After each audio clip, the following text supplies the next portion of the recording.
ইসরায়েলের সামরিক অভিযানে গাজার বিশাল এলাকা জুড়ে অবকাঠামো সম্পূর্ণভাবে ধ্বংস হয়ে গেছে। মানুষ তাদের ঘরবাড়ি হারিয়ে শরণার্থী শিবিরে ঠাসাঠাসি করে আশ্রয় নিয়েছে।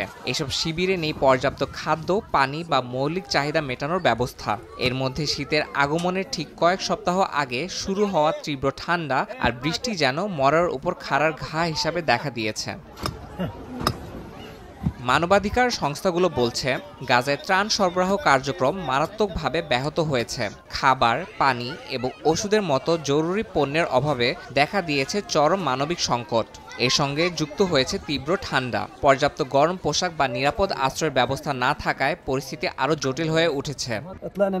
এই আমাদের তাঁবু, নেই কোনো ত্রিপল, নেই পর্যাপ্ত থাকার ব্যবস্থা, নেই শিশুদের জন্য পোশাক। আমাদের কাছে যেন কিছুই নেই। এখানে বেঁচে থাকার কোনো পরিবেশও নেই।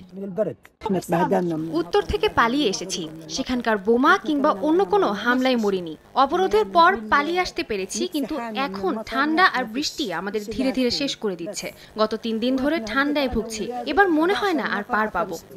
জাতিসংঘের তথ্য মতে গাজায় থাকা 23 লাখ মানুষের মধ্যে প্রায় 90%ই বাস্তুচ্যুত হয়েছে। এর মধ্যে অনেকেই একাধিকবার আশ্রয় পরিবর্তন করতে বাধ্য হয়েছে। ঠান্ডা আবহাওয়া এবং বৃষ্টিতে তাঁবুর নিচে জমে থাকা পানি তাদের জীবনকে দুর্বিষহ করে তুলেছে।